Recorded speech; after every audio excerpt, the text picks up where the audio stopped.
सर्वोदय नमस्कार बच्चों।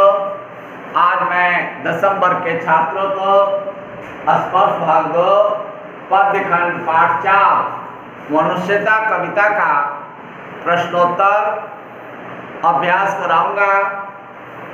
बच्चों, सबसे पहले प्रश्न है कि मनुष्यता कविता के रचयिता कौन है। मनुष्यता कविता के रचयिता मैथिली शरण गुप्त हैं। मैथिली शरण गुप्त ने मनुष्यता कविता में कैसी मृत्यु को सुमृत्यु कहा है।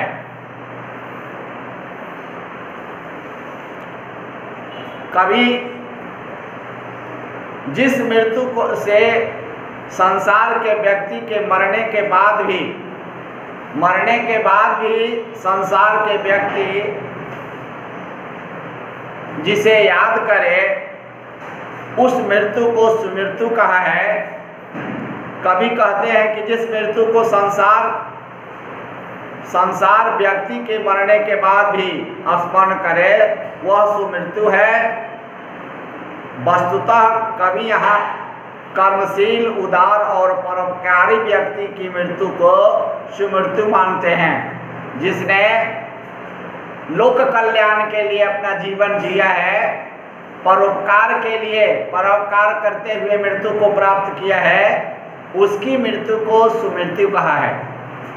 दूसरा है प्रश्न है कि उदार व्यक्ति की पहचान कैसे हो सकती है। बच्चों, जो परोपकार करता है, मानवता के पोषण के लिए कार्य करता है, वही उदार व्यक्ति है। अगला क्वेश्चन है, कवि ने दधीची, कर्ण आदि महान व्यक्तियों का उदाहरण देकर मनुष्यता के लिए क्या संदेश दिया है। कवि मनुष्यता के उपर्युक्त उदाहरण को देकर मनुष्य से ही उन्हीं की भांति परोपकार और मानवता का रक्षक बनने के लिए कवि आह्वान करते हैं। जिस तरह ने सीबी, दधीची आदि ऋषियों ने मानव मात्र के कल्याण के लिए अपना अस्थि पंजर भी दान दे दिया था, उसी तरह हमें भी राष्ट्र कल्याण के लिए, जीव मात्र के कल्याण के लिए, जीव मात्र की रक्षा के लिए कार्य करना चाहिए। कवि ने किन किन पंक्तियों में यह व्यक्त किया है कि हमें गर्व रहित जीवन व्यतीत करना चाहिए। रहो न भूल के कभी मदांध तुच्छ वित्त में, सनाथ जान आपको करो न गर्व चित्त में। इन पंक्तियों में कवि ने गर्व रहित जीवन जीने के लिए, अहंकार का परित्याग करने के लिए कहा है। मनुष्य मात्र बंधु है से आप क्या समझते हैं, स्पष्ट करें। सभी मनुष्य आपस में भाई भाई हैं। वस्तुतः पूरे पृथ्वी वसुधैव कुटुंबकम की भावना के अनुरूप एक परिवार की भांति है। सारा संसार एक परिवार है। हम एक ही प्रकृति के गोद में पलते फूलते हैं, एक ही जल पान करते हैं और एक ही हवा पीते हैं। हवा से हमारी प्राण की रक्षा होती है। एक ही तरह के अन्न, फल, फूल, साग सब्जियां खाते हैं, इसी धरती से उत्पन्न। इसलिए हम मनुष्य मात्र सभी बंधु हैं। इसलिए सबको आपस में मिलजुल कर रहना चाहिए। कवि ने सबको एक होकर चलने की प्रेरणा क्यों दी है। कवि ने मनुष्य के बीच परस्पर सहयोग की भावना विकसित करने के लिए एक होकर चलने की बात कही है। व्यक्ति को किस प्रकार का जीवन व्यतीत करना चाहिए, इस कविता के आधार पर बताइए। व्यक्ति को परोपकारी, मनुष्यता, दया, उदारता और अगर्व के गुणों से, गर्व रहित, अहंकार रहित गुणों से युक्त सहयोगी जीवन जीना चाहिए। मनुष्यता कविता के माध्यम से कवि क्या संदेश देना चाहते हैं? बच्चों, मनुष्यता कविता के माध्यम से कवि यह संदेश देना चाहते हैं कि मनुष्य मनुष्य कहलाने का अधिकारी तभी होता है जब वह दूसरों के कल्याण के लिए जीता या मरता है। निम्नलिखित पंक्तियों का भाव स्पष्ट करें। सहानुभूति चाहिए, महाविभूति है यही, वशीकृता सदैव है बनी हुई स्वयं मही। विरुद्धवाद बुद्ध का दया प्रवाह में बहा, विनीत लोक वर्ग क्या न सामने झुका रहा। बच्चों, प्रस्तुत काव्यांश आधुनिक कवि राष्ट्र कवि मैथिली शरण गुप्त द्वारा रचित मनुष्यता कविता से अवतरित है। कवि कहते हैं कि जो अपने मन में सहानुभूति रखता है वही उसकी सबसे बड़ी पूंजी है।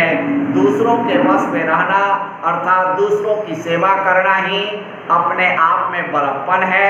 महात्मा बुद्ध ने भी करुणावश पारंपरिक मान्यताओं का विरोध किया था। इसी कारण सभी लोगों ने उन्हें पूज्य माना और उन्हें अमरता प्रदान किया।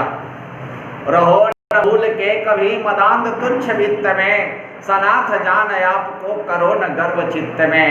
अनाथ कौन है यहाँ, त्रिलोकनाथ साथ हैं, दयाल दीन बंधु के बड़े विशाल हाथ हैं। प्रस्तुत काव्यांश राष्ट्र कवि मैथिली शरण गुप्त द्वारा लिखित मनुष्यता कविता से उज्ज्वलित है।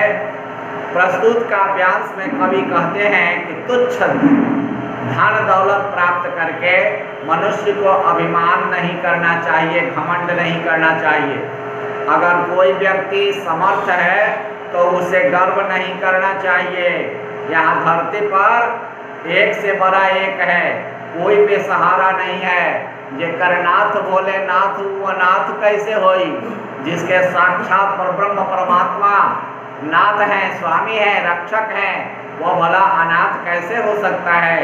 इसलिए अभिमान नहीं करना चाहिए, क्योंकि सभी के साथ ईश्वर है। ईश्वर ही तीनों लोकों के स्वामी है। ईश्वर सभी के प्रति दयालु है, सबकी रक्षा के लिए उनके विशाल हाथ है। अतः संसार में कोई भी प्राणी बेसहारा नहीं है। चलो अभिष्ट मार्ग से में सहर्ष खेलते हुए, विपत्ति विघ्न जो परे उन्हें ढकेलते हुए। घटे न हेल मेल हाँ, बढ़े न भिन्नता कभी, अतर्क एक पंथ के सतर्क पंथ हो सभी। प्रस्तुत काव्यांश आधुनिक कवि मैथिली शरण गुप्त द्वारा रचित मनुष्यता कविता से ली गई है। प्रस्तुत काव्यांश में कवि ने रुकावटों से न घबराने का सुझाव दिया है कि हमारे जीवन में अनेक प्रकार की विघ्न बाधाएं आती हैं, लेकिन उन बाधाओं से घबराना नहीं चाहिए। कहा है कि सभी अपने इच्छित मार्ग पर खुशी खुशी चलें, अपने मार्ग में आने वाली रुकावटों को दूर करते हुए आगे बढ़ें। आपसी मेलजोल कम नहीं होना चाहिए तथा आपस में भेदभाव पैदा न हो। उसी व्यक्ति का जीवन सफल होता है जो दूसरों के कल्याण को पार करते हुए स्वयं भी आगे बढ़ता है। धन्यवाद बच्चों। आज मैंने पाठ 4 का प्रश्नोत्तर अभ्यास कराया। ये पाठ जो है अभी जो मैंने आपको अभ्यास कराया है यह परीक्षोपयोगी है। आपको अर्धवार्षिक परीक्षा होने वाली है, इसलिए इन प्रश्नोत्तरों को याद करेंगे। धन्यवाद।